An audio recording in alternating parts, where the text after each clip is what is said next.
everybody, it's Steve-O from Clan Assassin 3D, and today I'm here to walk you through a few things you need to do to understand the inner workings of your Panther XL. There's been quite a few questions as far as how the unit works. The unit ships to you in keystick mode, which means that it does not behave like a normal Panther XL. It does not behave like you would expect it to. For instance, in game controllers, if you click it, you will find that I have a Panther XL plugged in, but as right now, the unit does not show anything. I will unplug it and replug it in, and we may see something in the taskbar here, but absolutely nothing shows up, and as we can see, nothing shows up in game controllers either.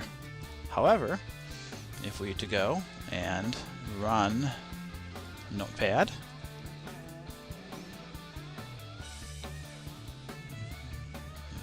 here's my word processor, Notepad, and I put it into the capture window, and I start moving the joystick back and forth, we see that it is actually typing.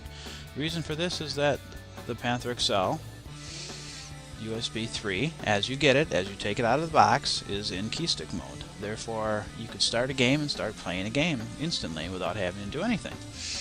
On our resource CD, we find these programs, and I've copied them to a folder on my desktop, and I'll open it up, and this is the AKI config program. And as we can see from here, if we scan our devices, it shows we have it, and it shows that we have a 2-axis 14-button keystick, and that is the unit, and it is functioning. So even though it doesn't show up in game's control panel, it does show up here. And if we were to hunt around, we'd be able to find an extra hardware keyboard in the keyboard section of my Windows 7 desktop. If we wanted to turn it into a joystick, we simply import settings, and we'll go right to, this one belongs to Bob, so we'll go to joystick, open, settings loaded. And right here it shows single analog 6-axis 14-button joystick. Now we've imported it, but we still have to save it. So we click the save button. Settings, save. Please connect and disconnect. Please disconnect and reconnect to make it work. So disconnect, reconnect. And now we'll give it a few seconds, because it always takes a little bit for it to find it again, to change it. We'll do a scan of devices, and now we can see we have a single analog 6-axis 14-button joystick. So let's move this out of the way, and let's open up our game controllers. Oh yeah, sometimes when you switch back and forth, you have issues. But as we can see here, we've got an AKI joystick, and its status is OK. If we check the properties, we can now move our joystick around and hit our buttons, and we see everything is normal.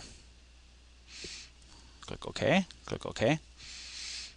Alright, now we'll go back to here again, and we'll import settings one more time. This time we're going to import the keystick settings. Open that up, settings loaded. Please save settings, and as we can see, it now says 14-button keystick. We'll save our settings, settings saved, disconnect, reconnect, give it a few seconds. And while it's taking a few seconds for it to do its thing, I will also mention that, as you saw, we've had a couple, as I click here, there's a few things that are sticking. That's not uncommon. That happens quite often when you go back and forth between the joystick and the keystick. The simple fix is that you just need to reboot your computer.